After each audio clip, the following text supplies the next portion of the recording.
बात नितिन गडकरी तक पहुंची, जो केंद्रीय सड़क परिवहन मंत्री हैं। उन्होंने एक लेटर लिखा। लेटर में उन्होंने साफ साफ कहा मुख्य सचिव को कि ये इस तरह की चीजों को ध्यान में रखना चाहिए, हमारी सरकारें बदनाम होती हैं। एक तरह से चैलेंज कर दिया है, आ जाओ 2023 में दो हाथ हो जाएं।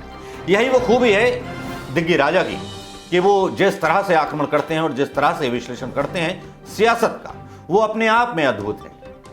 वो तो अब समझ में आ रहा है कांग्रेस को भी कि सिंधिया की वजह से कितने गणित गड़बड़ हो रखे थे। जैसे ही सिंधिया भारतीय जनता पार्टी में गए, ग्वालियर का गढ़ कांग्रेस की झोली में आ गया।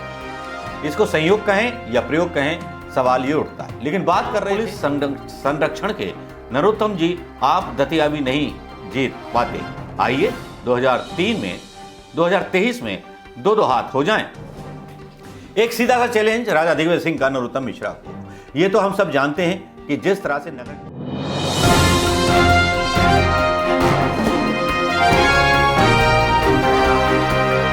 दोस्तों, ये तो खबरें बहुत चल रही हैं मीडिया पर, बहुत सारी खबरों के आकलन आने बाकी हैं, लेकिन एक नई सीरीज अमृतकाल के नाम से मैं शुरू कर रहा हूं। इस अमृतकाल में वो समावेशी होंगी खबरें जिन खबरों को आप एक साथ देखना पसंद करेंगे और उनका विश्लेषण भी, क्योंकि अब होता यह है कि खबरें छूट जाती हैं और उनका विश्लेषण छूट जाता है, इन्वेस्टिगेशन छूट जाता है, तो खबरों का प्रवाह रुक जाता है मेरे चैनल पर। तो ये अमृतकाल सीरीज 1 जरूर देखें और ये डाली जाएगी कल सुबह 11 बजे से।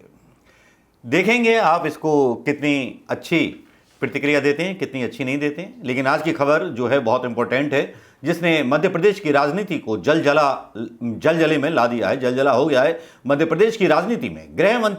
राज्य गृह मंत्री नरोत्तम मिश्रा के एक बयान को लेकर के, जिसमें वो दिग्विजय सिंह की राघोगढ़ नगर पालिका के बारे में बात करते हैं और ये दावा करते हैं नरोत्तम मिश्रा अपने एक ट्वीट में, जिसमें कहते हैं दिग्गी तले अंधेरा। दिग्विजय सिंह जी ने जिस राघोगढ़ नगर पालिका से अपने राजनीतिक कैरियर की शुरुआत की थी, वहां कांग्रेस को सिर्फ 3 सीटें मिली हैं, फिर भी दिग्विजय सिंह खुश हैं। वैसे भी दिग्विजय सिंह जी की गलती कम है, टिकट तो कमलनाथ ने ही बांटे थे। इस तरह के आरोप नरोत्तम मिश्रा लगाते हैं। बाद जैसा कि आप जानते हो, दिग्विजय सिंह का बयान आता है। राजा दिग्विजय सिंह, पूर्व मुख्यमंत्री दिग्विजय सिंह, वो कहते हैं ट्विटर पर कि प्रदेश के गृह मंत्री डॉक्टर नरोत्तम मिश्रा का सूचना तंत्र इतना कमजोर है, उन्हें ये तक नहीं पता और ये तक नहीं मालूम कि हालिया हुए स्थानीय चुनावों में राघोगढ़ नगर पालिका का चुनाव ही नहीं हुआ। और जानकारी की जो है पुष्टि करते हैं दिग्विजय सिंह। मौजूदा राघोगढ़ परिषद का अध्यक्ष कांग्रेस से और 24 में से 22 पार्षद भी कांग्रेस के ही हैं। 1971 से भारतीय जनसंघ व भारतीय जनता पार्टी एक बार भी यहां परिषद नहीं बना पाई है। बिना पुलिस संरक्षण के नरोत्तम जी, आप दतियावी नहीं जीत पाते। आइए 2023 में दो हाथ हो जाएं। एक सीधा सा चैलेंज राजा दिग्विजय सिंह का नरोत्तम मिश्रा को। ये तो हम सब जानते हैं कि जिस तरह से नगर निकाय चुनावों पर भारतीय जनता पार्टी औंधे मुंह गिरी है, अपनी जो विरासत की सीटें थीं उनको भी खो बैठी है। अपनी विरासत की जो भारतीय जनता पार्टी के गढ़ माने जाते थे, जैसे कि ग्वालियर, जबलपुर, इन जगहों पर बड़ा एक जनाधार खो दिया है भारतीय जनता पार्टी ने। जाहिर बात है इसकी खींच बहुत बुरी तरह से है। एक तरफ जहां सिंधिया के ऊपर सवाल भारतीय जनता पार्टी के ऊपर उठने लगे हैं, वहीं सिंधिया के बारे में सोशल मीडिया पर टिप्पणियां जो हैं अचानक से तल्ख हो चली है।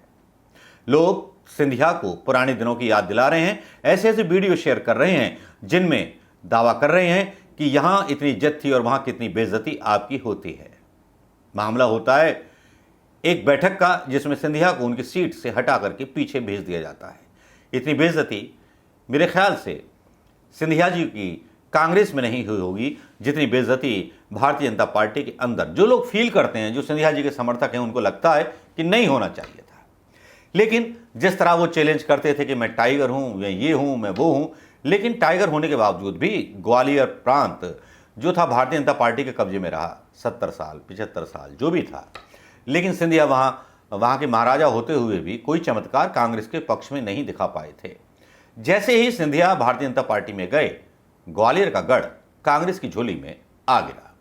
इसको संयोग कहें या प्रयोग कहें, सवाल ये उठता है। लेकिन बात कर रहे थे नरोत्तम मिश्रा की। जब नरोत्तम मिश्रा को सीधे सीधे चैलेंज दिग्विजय सिंह कर देते हैं, तो जाहिर बात है कि मध्य प्रदेश की भारतीय जनता पार्टी इकाई में अचानक से जो है बलबला खलबला मच जाता है, क्योंकि जवाबदेही यहाँ तय हो जाती है। सवाल उठाए जाने लगते हैं नरोत्तम मिश्रा के जनरल नॉलेज के सवाल पर और उनके सूचना तंत्र के सवाल पर। जिस तरह दिग्विजय सिंह ने सवाल उठाया कि आपको यही नहीं पता है कि राघवगढ़ में अभी तक जो है चुनाव ही नहीं हुए हैं और आप बात करो राघवगढ़ की।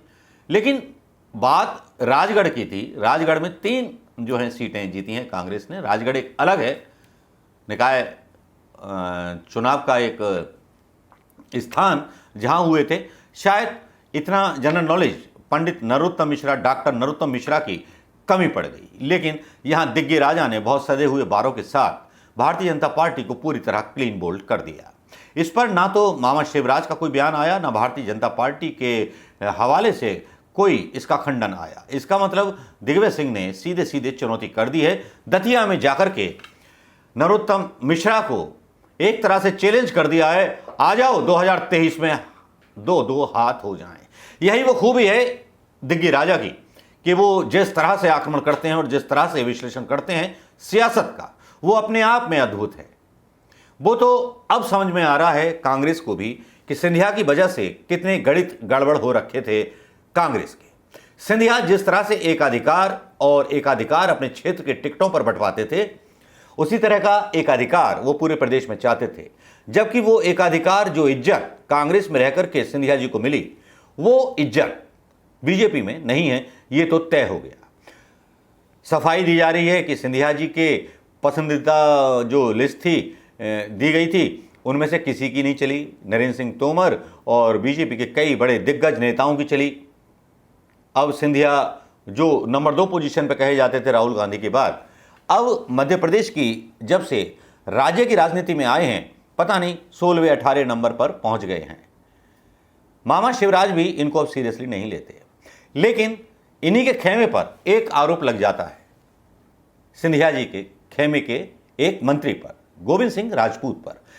किस्सा यह होता है कि नितिन गडकरी एक लेटर लिखते हैं जिसमें वो हफ्ता वसूली की बात करते हैं चुंगी के इलाकों में, जहां पर महाराष्ट्र से ट्रक वगैरह आते हैं और वो काफ़ी ज़्यादा वायरल होता है। दिग्विजय सिंह उस पर भी संज्ञान लेते हैं। वो सीधे सीधे बोलते हैं कि जो पैसा है वो जो है गोविंद सिंह राजपूत के जरिए सिंधिया जी पर जाता है। सिंधिया जी को सीधा सीधा निशाना बनाते हैं दिग्विजय सिंह। दिग्विजय सिंह साथ में नितिन गडकरी को ये भी बताते हैं कि जब आपकी बात नहीं मानी जा रही तो फिर किसकी बात मानी जाएगी। सीधी सी बात है, गोविंद सिंह राजपूत जो हैं सिंधिया कोटे से मंत्री हैं और वो परिवहन विभाग देख रहे हैं। जब इस तरह के लेटर्स नितिन गडकरी के हफ्ता वसूली के आते हैं पुलिस के द्वारा और आपत्ति जताई जाती है, तो जाहिर बात है दिग्विजय सिंह जो हैं थोड़े से आक्रामक हो जाते हैं। चेक पोस्ट पर वसूली के धंधा, वो एक ट्वीट करते हैं आर्टिकल जिसमें लिखते हैं कि नितिन गडकरी जो है नाराजगी जताते हैं, लेकिन इसके बारे में कोई मीडिया खबर नहीं चलाता, न इसके बारे में बात करता। कांग्रेस ने कहा कि सिंधिया तक इसका हिस्सा जाता है। गोविंद सिंह राजपूत, मध्य प्रदेश में चेक पोस्टों पर वाहन चालकों से अवैध वसूली का गोरख धंधा खूब फल फूल रहा है। वाहन मालिकों के द्वारा लगातार शिकायत के बावजूद इस दिशा में कोई कदम नहीं उठाए। जब ये बात नितिन गडकरी तक पहुंची, जो केंद्रीय सड़क परिवहन मंत्री हैं, उन्होंने एक लेटर लिखा। लेटर में उन्होंने साफ साफ कहा मुख्य सचिव को कि ये इस तरह की चीज़ों को ध्यान में रखना चाहिए, हमारी सरकारें बदनाम होती हैं। जब इस तरह का एक लेटर आया तो और वसूली की पोल खुल गई, तो जो यूनियंस थीं उन्होंने खुशी जाहिर की। लेकिन सीधी बात तो यह है कि दिग्विजय सिंह ने एक तरफ जहां नरोत्तम मिश्रा को ललकारा, वहीं सिंधिया को भी दिखा दिया अपना दम और नितिन गडकरी के सामने साबित कर दिया कि सिंधिया के द्वारा लाए गए और थोपे गए मंत्री केवल पैसा कमाने के लिए लाए गए थे, जिनको पैसा कमाने के लिए कमलनाथ सरकार में नहीं मिला। इसका तो सीधा सा मतलब यही निकाला जा सकता है। नमस्कार, जय हिंद।